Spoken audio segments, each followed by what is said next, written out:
Coach, what does it mean for this defense to have a pair of starting corners like you're working with right now, who both have the experience and the talent in this defense? Oh, it means everything. If you pair those corners up with the other two DBs back there, they all have played football together here now for over a season and a half or so. And it means the world to have that kind of experience back there. Uh, More importantly, the communication that they share makes life back there for those guys so much easier than in previous years. That said, you've got a nice batch of sophomores coming in behind them. How are they developing? They are super talented, young sophomores. They're um, the current crop of seniors did not have this level of senior leadership in front of them when they were coming up. These now sophomores get the benefit from the experience of the first teamers now, and they're able to develop at a faster rate because they have a great example ahead of them, and they're able to see and get quality reps when those guys and get quality teaching and mentorship from those older guys as well. So those young sophomores are super talented, and I'm very excited about those guys. Having had Coach Newberry with his image of what he's wanted in recruiting now for complete recruiting cycles, how much of a difference does that make for you when you get these corners when they're in the image of what he and Coach Volker really imagined for the defense? It is awesome. If you see those guys, they look and have the look and the athleticism that we've been wanting around here for a very long time. They have allowed me to recruit to that example, and they are all 5'11", 6 foot or greater, fast, super physical guys, and we're super excited about what we have this year and then in the coming years. And not because you're the coach, but is this one of the most critical positions when you're in conference, in this American Athletic Conference, the way these teams are able to throw the football? Absolutely. The corners, the position itself, we're out on islands. I mean, I think everyone knows that it is one of the most difficult positions to play in all of football. I mean, probably outside of the quarterback position, this is, arguably one of the most difficult to play because if your cornerbacks don't play well, is that you can do to protect them, and to have guys that can hold up on an island out in this conference where we play against NFL level talent at wide receiver, certainly helps the entirety of the defense when we can hold up without the need of help every down. Thanks, Coach. Thank you. Wags. It seems like DP, Dashaun Peele, is the leader of the group. Can you talk about what he brings to the table? Yeah, so Dashaun Peele is the quiet leader of the group. He, along with Rayon Lane and B.D. Williams, those guys were playing when they were sophomores. They were thrust into a position, as you remember, coming out of those COVID seasons in which we lost a lot of our defensive backs during that time. And they were thrust into a position, and they've been playing football together for a long time. Dashaun Peele, who came up through the prep school program, has been with us this entire time. And what they built is a toughness, is a standard. They went through some really tough times, and now they are ready to reap the rewards of all that hard work. And so Dashaun Peele, who is one of the most well-known, well-liked players on the team, certainly brings a level of leadership that when he speaks, all those young guys, they listen. So I was noticing in the scrimmage on Saturday, he, whenever they went after him, he's right there, knocking passes away. He seems to be playing at a high level, DP. He does. He did. Coach Carizzi and the strength and conditioning staff did a wonderful job with him over the offseason. He came back to camp in shape. He's more muscular. He is explosive, and he's ready to go. He's very confident, having played the position now, played at a high level, and he's ready to step in his own. So we're really excited about him. moving around, and we're excited about the other pieces that are on the other side of him as well. Well, on that note, what do you feel that Andrew Duhart, what kind of attributes does he bring? Yeah, so Andrew Duhart, he was the baby of the bunch last year, and he took his bumps and bruises, but he played, definitely flashed and showed some promise. And so he took to this offseason and really took to the books and learned the defense on another level, learned all the intricacies of playing the position. And he is poised to make a really breakout season for him. I mean, I'm really excited about his level of focus and his effort of play. I'm really excited about seeing him get back on the field this year and showing everyone his level of development and improvement. So I was talking to PJ on Saturday, and he thought or believes that the cornerback depth is as good as it's been since he's been with the program. Would you agree with that? Absolutely. Like I said, we've carried a decent level of cornerbacks if you kind of take it back to the Ken Lee and McMorris and those guys and kind of coming up through. We've had a level where we had, a good set of two of them or so, but never do we have, 4, 5, 6, 6 deep of people we can trust to put on the field right now. And I think we have that right now. And the talent is only getting better, which forces those older guys to ratchet up a notch. And those younger guys are learning at a faster, more rapid rate. So yeah, we have lots of depth, and they continue to flow in. We even like our current recruiting classes and the classes at the prep school. So the future looks very bright for that position group. So do you know how to pronounce Ira's last name? Oniha. Okay. PJ didn't want to say it on Saturday because he didn't want to mess it up. But he's mine. I recruited him, so I should know who he is. You feel he or Greg Johnson is third corner likely to get reps in the nickel and dime situations? Oh no, I look to play them often, early and often. They're a talented group. There's no need for Dashaun Peele or Andrew Duhart to have to play entirety of a game with the level of talent behind them, which should make the entirety of the group a lot better. I look forward to playing all 4 of those guys, and then getting lots of those guys in on dime and in the nickel situations. But certainly no, I'm not going to hold them out just for the dime package stuff. I look to play them in the regular lineup. What do you feel that Ira and Greg Johnson II do well? I start with Ira. He is the prototype of what that position should look like. If you look at him and compare him to anyone across the conference, and I would venture to say that you look at the next level and the pro level talent, he looks and has all the makings of a real deal, cornerback. He is smart. I think he runs very well, and he is learning the small details of the position that makes him really good. Greg Johnson, who is probably maybe not a prototypical body type, but certainly he's kind of made up in the body type of a Dashaun Peele, where he is a ferocious tackler. He is quick. He's a former safety from the state of Texas, all state Texas safety, and he brings a level of toughness to the group that I like. And certainly, I'm looking forward to getting him some reps this year and playing him a lot toward the latter part of the season.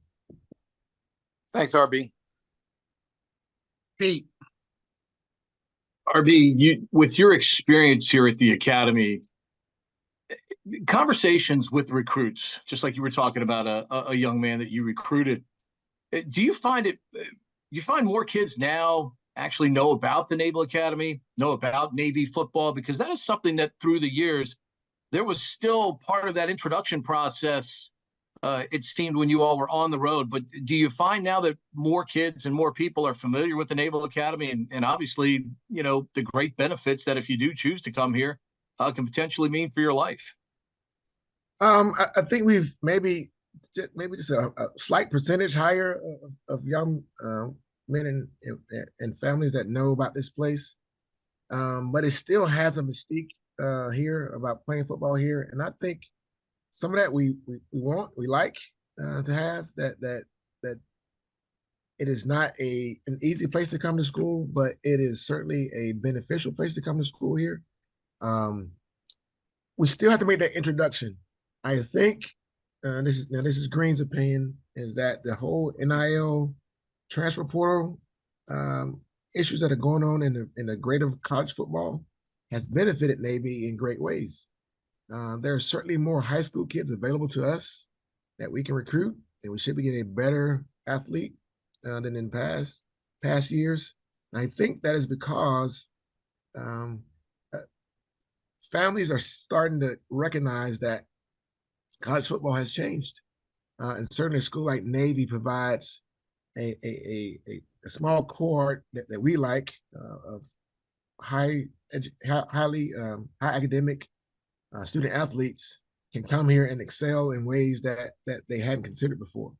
And so I think that has been beneficial to us. And I think people are taking a harder look at it. A greater population taking a more harder look at Navy than in years past.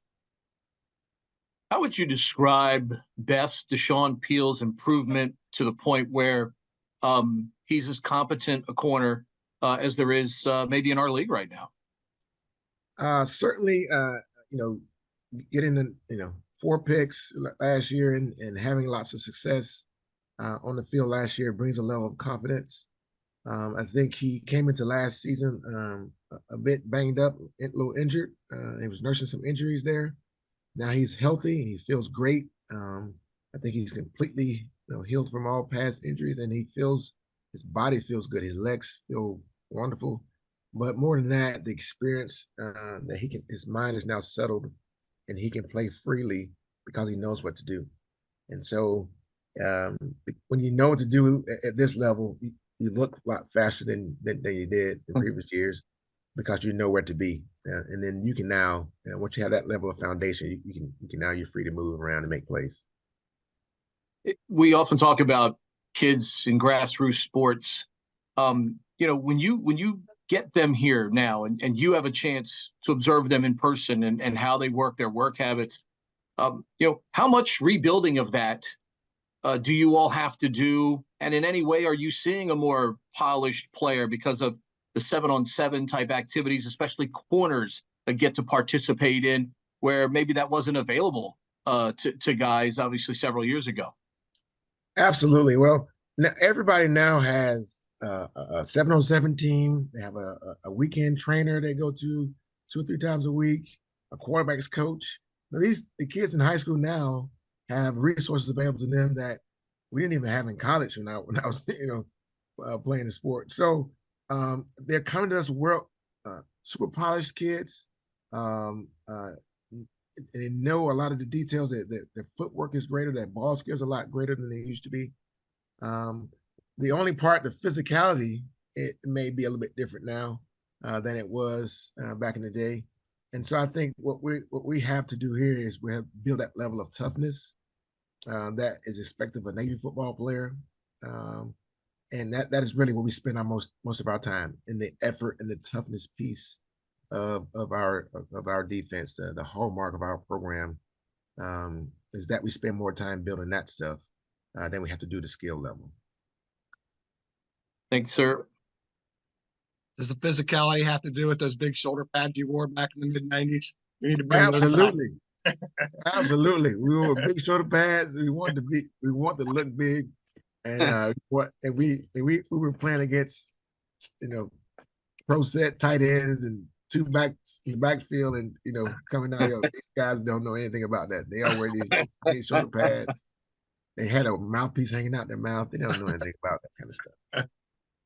Scott Wyckoff. Coach, how important is it to your corners, and you alluded to it a little bit earlier, to have two quality safeties like they're playing with right now. One of them who played their same position, knowing what they're up against. It means everything. It is probably the most important piece to their success is those safeties and the communication pre-snap and post-snap that goes on between all those guys. So the ability to communicate and to get us in the right coverages is everything. And so when that happens, they can be successful, right? Most hiccups come because of bad communication in the backfield. Not because those guys can't run cover 3 or the basic, too deep coverage or whatever. It is because they have bad communication. And then having those safeties that know how to communicate, that means everything. Also, the toughness that they bring, does that equate when your corners see their safeties being able to both drop back into coverage, but also play the tough run like that? Does that help give an eye to your corners on what's expected of them? Yes. Like I said, having safeties back there that one, they're great friends off the field, but now they have a relationship where they talk and they have some level of communication that always requires the entirety of the script. So guys are very confident in their play because they feel that everybody's on the same page back there. Typically, when guys are not confident in the communication, confident in the call, they play a bit slower. All right, they're not free to trigger as fast as they should. If they don't fully trust that somebody's going to do that job, then they may try to overcompensate for a given play. And in this case, everyone trusts each other. They can talk through problems, on the field, so they're their own coaches while the play is going. So yes, it is such a good thing to see. The first team was out there communicating, and the coaches, it's fun to watch as a coach. Thanks, Coach. Has it helped that the communication and growing together as a unit that you guys starting last year meet together as well, the safeties? Absolutely. So Coach Lewis, the addition of Coach Lewis to our staff gave me an additional 2 or 3 hours worth of sleep at night. And that's, I say that jokingly, but I'm totally serious when I say that. Little known fact, I played against Coach Lewis in college, right? He was at San Diego State.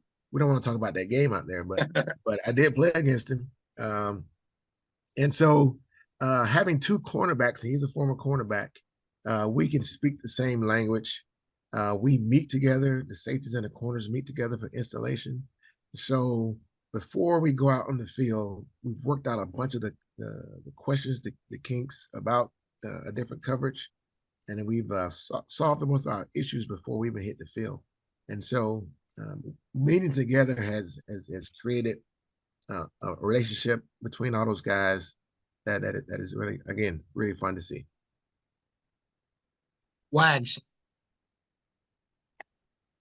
I think the offense is throwing the ball more and using more innovative schemes in the passing game. Is that helping your cornerbacks improve for coverage? Do you think that it's better than the triple option in terms of preparing the secondary as a whole for what they're going to see during the regular season? Yeah, Coach Koronic has brought a level of sophistication to the passing game that we haven't seen right here. You really have to have great eyes. And in addition to that, like adding the receivers that we have now, this level of speed that we're seeing from our offense has really forced the corners to improve on their vision, their eyes, and making sure that we're using proper technique. It still has some semblance to triple option in some ways, but man, they stretch the field and they really make you work to stay disciplined in your coverage. If you're not, they'll expose you.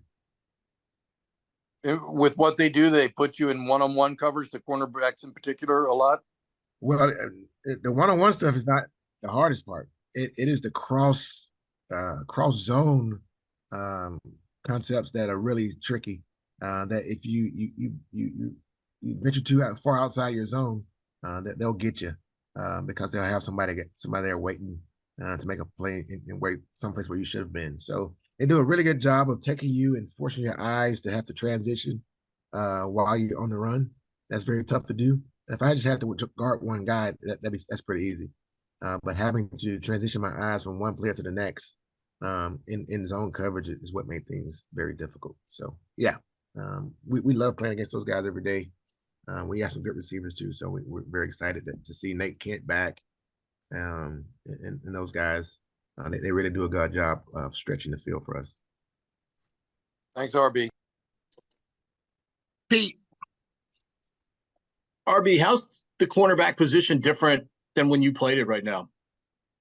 When I played it, we didn't worry about a bunch of reads and stuff like that. It was, his job was simple. You played, 3 deep. You played, half field coverage. You were down as a force player or in one-on-one situations. Now, these guys have a multitude of techniques they have to learn. The defense is, though simple in some ways, is very intricate as far as having to change, strengths of the defense based off formation and motions and things of that nature. And so these guys have to be in tune with. Back in the day, I could just listen to the safety, give me one call. I wasn't changing very much. I was going to be in thirds or stay in thirds. But now, we can go from man to a zone coverage, during the play. So the cornerbacks have to study, because the safety will give you a call, but they have to be anticipated. So you just can't go out there and glue your eyes in on one guy, and that's all you have to do. You have to keep your eyes, to the formation and see the changes in the formations. The offenses these days are very challenging to a defense because of the RPO game, all those types of things that make things very difficult for the defensive back. And so corners now have to be super smart. They have to stay in their playbooks, and have to be in the relationship between them and the safety, as Scott mentioned earlier. It has to be up at a premium, because if not, we'll miss a call, and if we miss a call, even in the sequence of a play, then we're in a bad shape. So those guys have to be super smart these days. Far better, superior student athletes than I ever was. Give yourself more credit than that. Scott and I talk about this all the time, though, with the personnel changes on rosters every single year now. How much has the preparation process changed for you all as coaches? You used to know a team. You knew if a sophomore was coming back as a junior coming back as a senior. I mean, literally, we're seeing rosters that in many cases are completely different from the year before, particularly at the skill positions. What kind of a challenge does that present in preparation? Super challenging. I mean, you have to stay. You have to have really a dedicated staff of folks that just track roster changes, and Scott does a great job of making sure we get the most updated deal. But you really have to do a great job of now going back and being able to pull concepts or routes from another school and add them to your current scouting report, just to get all that information kit. So we're having to invest in time and technology to try to help get us on the right path during our scouting work, because it's such a far more difficult task than it used to be. It is still fun. Now doing a little bit more investigative work, and having to watch a bunch of more football than we used to watch. But certainly it is created a challenge. But we're hoping that the challenge on our side also makes things difficult on their side, having to gel all those people together to bring them together to put a football team together. So yeah, it's a lot of work. You could have chosen to do anything you wanted, to have continued on now as a coach and being able to see as many young men who've committed to be Marines, knowing what that can do, to change their lives. How gratifying is that you made this choice, and now you have the opportunity to at least extend opportunity to other young men and their families to maybe have the same type of opportunity that obviously you enjoyed? I mean, don't tell people who sign my paychecks this, but I have the best job in the world. I mean, I could not have asked for a better spot to be in, having left active duty, been able to retire here, and roll right into a Division I coaching job at my alma mater, and this beautiful place of Annapolis with excellent people to work with, work for, and the young men and young women who we get to work with here. I am now at the age now where they're starting to come back with their own families in tow. And it is what true victory actually feels like to see a Brandon Jones walk around here, or a Calvin Cass, or any of those guys who are here on campus walking around here with their families. And now they're the guys who are doing all the mentoring, in which that's why I chose to grow my little beard out now, because those guys are taking over and they're doing all the work. And it's such a gratifying thing to be, I know maybe one of the most, I know jealousy is not but the best job of anyone in the brotherhood. I don't think there's anybody who's graduated who would love to be in my position. So I am super grateful for this opportunity, and love to keep working here, until until I can't anymore, until these knees don't work anymore, I guess. Dashaun, what is it like for you having this as your time, your senior year, what you've learned now, a starter, a go-to guy, putting into place everything that you've experienced now in your senior seasons? I think this is a really important year for me and the team. I feel like I'm in a position where I can help the younger guys coming up behind me. I know I'm leaving next year, so I feel like I'm in a big leadership position, and I feel like I have a big role to play this season for them. Not only them, but the team as a whole. I feel like they're looking up to me, like me being a position captain and me being a starter for the past few years. I think I have to uphold a standard to set for them in the following years. And how great is it to be in a defensive backfield that has so much skill and leadership, not only at cornerback, but with the two safeties, your classmates that you play with? I find it good. I think we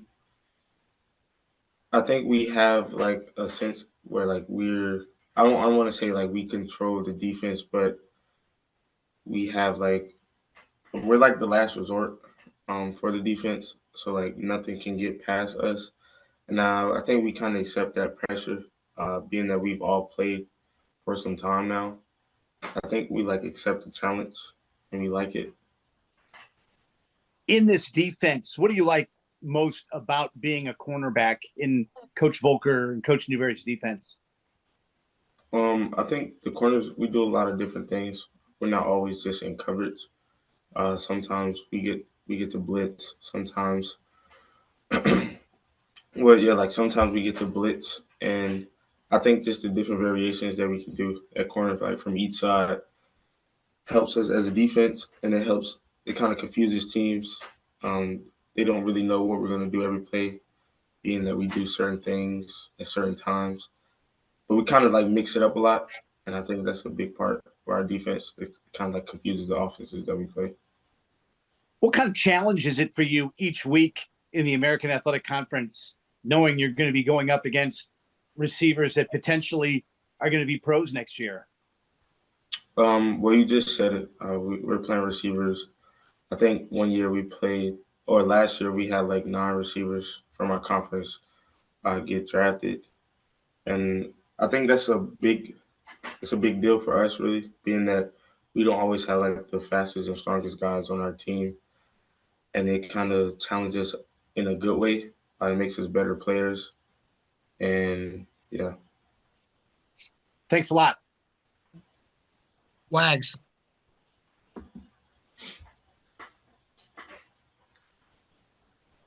Sorry, I was doing a chat. I was asking, is that true? 9 players drafted from the AAC receivers? I think it was about 9. All right, I'll have to look that up. That's pretty amazing. What did you feel you did to make such a leap last year? And you earned honorable mention All American Athletic Conference honors. What did you feel you did last year to take a big step forward? So I was coming off the injury from my sophomore year. I think I had to get back to the point where I was playing at my sophomore year, kind of just like the coaches say, like just letting it loose, playing freely, playing with confidence. And I think as the season went on, that kind of got better for me. Once I got my confidence back, um, it was just like secondhand, really. It was easier to make plays. What do you feel you bring to the table? I mean, what do you think are your best attributes as a corner? I would say I'm a physical corner. Um, I like putting hands on receivers. I don't like letting receivers like run freely. And then I played receiver before, so I think I kind of get like a sense of what the offense wants to do, what the receiver wants to do, the way they run their routes and things like that. Obviously, with the 4 interceptions and the 5 pass breakups, you like to challenge the ball. You're very aggressive in going after the ball. Would that be accurate to kind of describe you? Yeah, I don't really like giving up passes. I know as a DB it's pretty hard to do because we're not gonna be perfect every play. But as much as I can, I try to be close to the ball, as close to the ball as I can. So it's funny. Ray Lane had 4 interceptions and 122 interception returns. You had 4 interceptions, but only 37. Are you going to start taking some of those back to the house? Yeah, I tried to last year. I don't think I had to. I think I was a little bit too tired. Not cold. What can you talk about what you want to improve upon last year? I mean, I know you made all AAC, but you're not a finished product. You can be better. What did you want to improve upon going into this season? One main thing I've been focusing on was like being like a four-dimensional player, like knowing what our defense is doing, knowing where my help is, knowing what the offense wants to do and their tendencies. I think that'll put me over the edge and put me in the best position to make even more plays. And then, yeah, that's pretty much it. Really just understanding what the offense wants to do and putting myself in a position where I don't have to overcompensate and I can just play my game, do my job, and then the plays will come to me. So, did you, after I talked to you last season, did you look up at Maury High School and find out that Joe Smith, the great basketball player at Maryland, went there? I ended up asking one of my coaches about it from high school, but they said they knew who it was. I still didn't. I couldn't like find a picture of who he was, but my coaches said they knew who he was. I'll pass it off to Pete Metters. He knows who Joe Smith is. Wags, Dashaun is not as old as me, you, and Metters.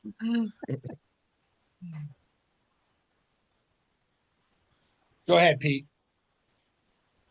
All right, I had to turn myself off mute. I actually broadcasted games at Maury back in the mid-'90s. So, yes, I know who Joe Smith is. Dashaun, Coach Green talked earlier about the competition in the room. You were those guys at one point. What is it like to have that competition, and how much does it help even an experienced player like yourself challenge yourself to be your best every rep, every day in practice? We have some good young guys coming up, and it honestly keeps me on my toes when I'm out there, like knowing, like it's two ways. It keeps me on my toes, and it keeps me like gives me like a sense of confidence for them guys. I know, God forbid, but if I was like to go down today or tomorrow, I feel like we have two guys that could come in and play. But then again, as of right now, I had to stay on my A game because you never know what could happen in the season. I don't like just take it for granted. I come out to work knowing that there's guys behind me who generally want to start and want to have that position, but it's still like a great competition in the room. There was a time where defense analytically wasn't as strong here as it is right now. It's probably one of the best runs of defense here at the academy over the last few seasons.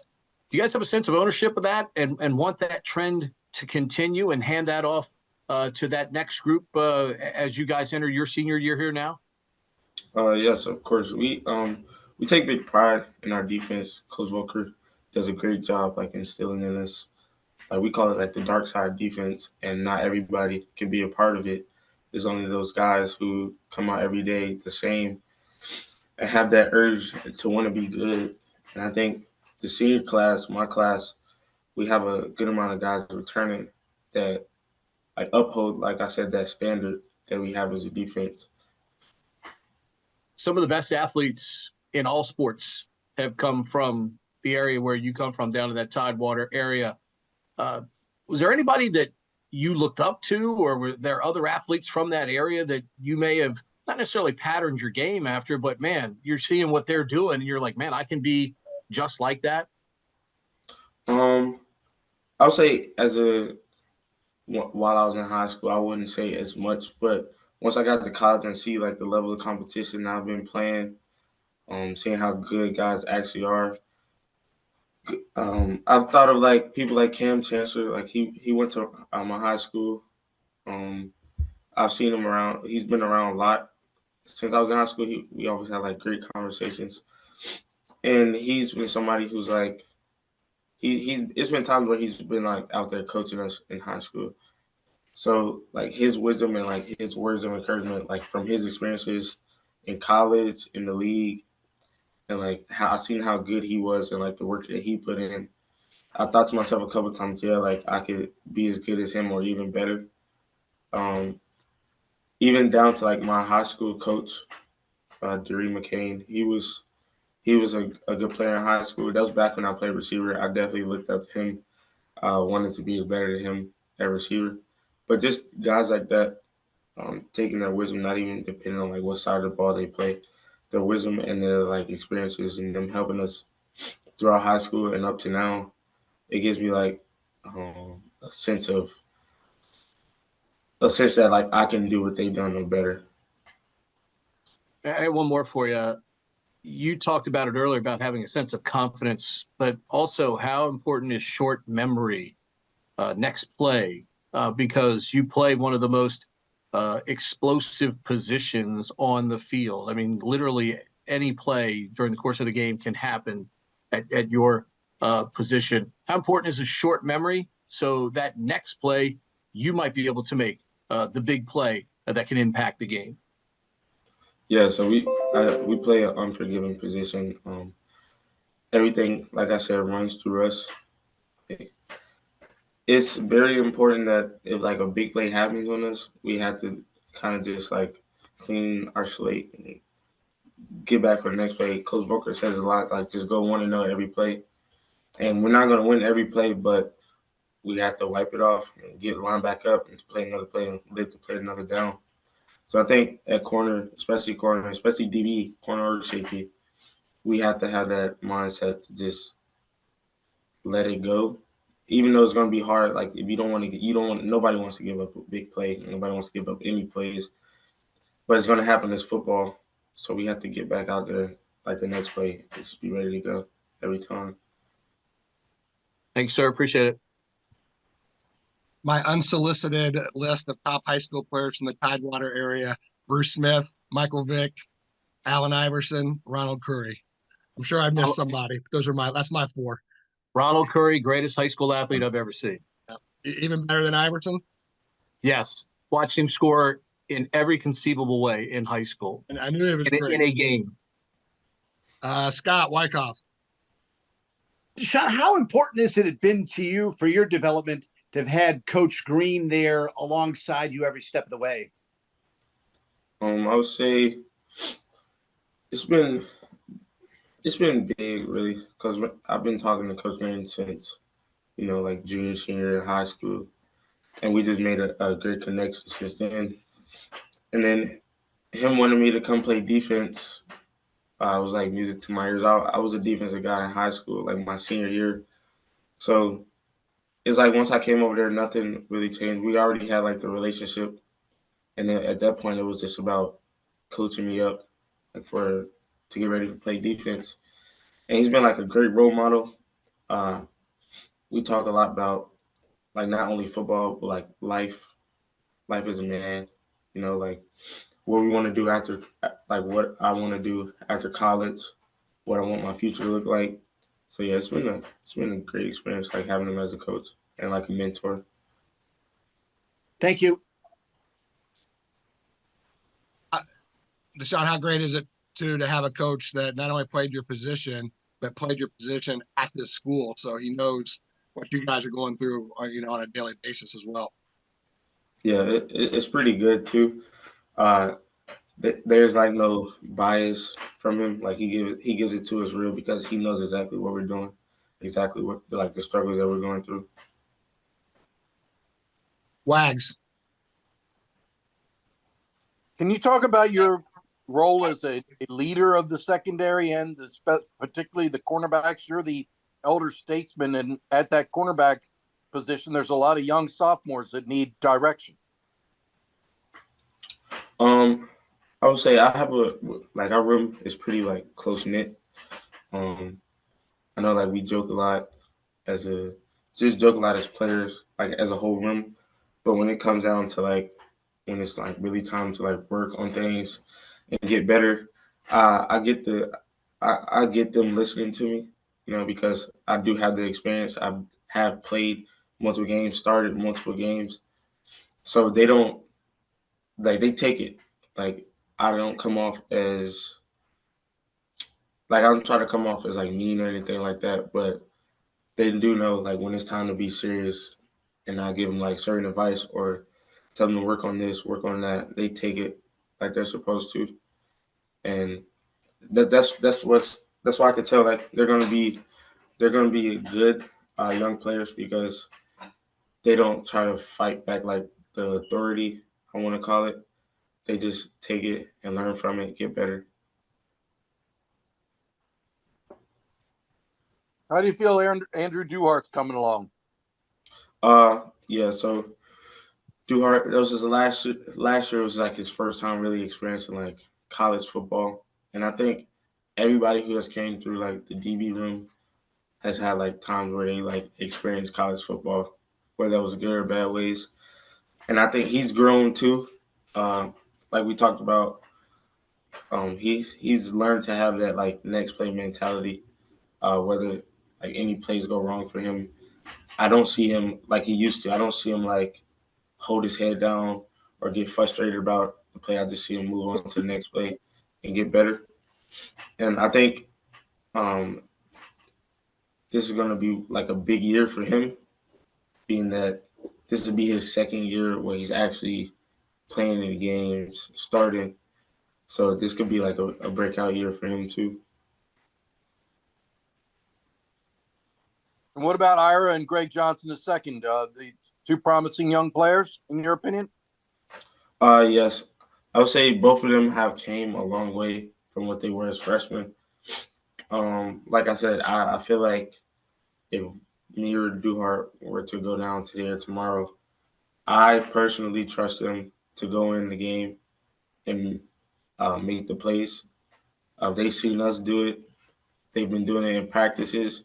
I say this: if they stay focused on their jobs and what they have to do, they could be two good players. Thanks, DP. Appreciate you. Yeah. Pete, No greater wide receiver with an impact the way Tank Dell did on Houston last year before his injury. We have played against him at one point. When you look at the competition in this league that you guys have to face each and every week, as an athlete, do you like that? Because every week is a challenging week for you and your guys in the secondary to be your best. Yes, I would say we do accept it, especially the DBs. We accept at times as we know what comes with playing DB. We're playing Division 1 FBS football. Like we know what we signed up for basically. Um, and challenges like that, like I said, with players who have been drafted or like the ability to be drafted, I think it just gets us better, and I think it makes us a more tight knit DB group. Like going into weeks, we constantly talk about who we have coming up, like their tendencies. We know what they like to do, and I think playing. I don't want to say call it average, but playing like not high of a caliber like receivers like that, it gets us better. But I think that higher caliber of receivers takes us over the top, like makes us like helps us become elite.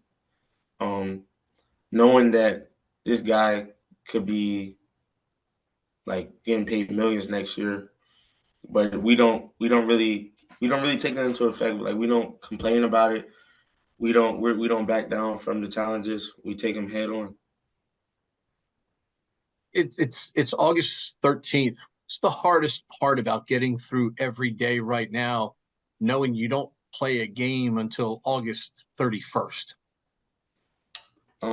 I would say as a team, it's just about like keeping guys healthy. I know we go hard every day at practice, so that's like the main focus that coaches want to do is like keep guys healthy because we know we're going to go hard every single practice, and we know we're going to go harder when the game time is here. But it's just about getting guys to the game. Um, I think we've been doing a pretty good job this year. I know last year was kind of rough. Fall camp was pretty hard, but this year it's been pretty smooth. So. Coach last week talked about, really spoke highly of the leadership within this group. Multiple classes, multiple players have voices. Do you guys have a good pulse as a group when maybe that standard is not being met each day on the practice field? You know, when that moment might be to kind of push a button and kind of, you know, speak up, say something, or go out there and do something within a rep to try and pick up you know, the intensity level of practice, especially if you don't feel that the standards being met every day. Yes, of course. There's always a guy who speaks up and says something, no matter what class they're in. Like even down to the freshmen, there's been times where like a freshman has said something to an upperclassman, and it's nothing personal. Like I said, we have a standard as a defense, and each and everyone and each and everyone on defense has to uphold that standard and hold people accountable for it. So we don't take it personal. Like nobody takes it personal. We want everybody to be great. We want to be a great defense. We want to be a great team. So having anybody speak up at the time, it makes the person like look in the mirror at themselves like, okay, they're right. What am I doing wrong? Let me fix it. So we don't take it as like we don't take it as like disrespect. We just accept it.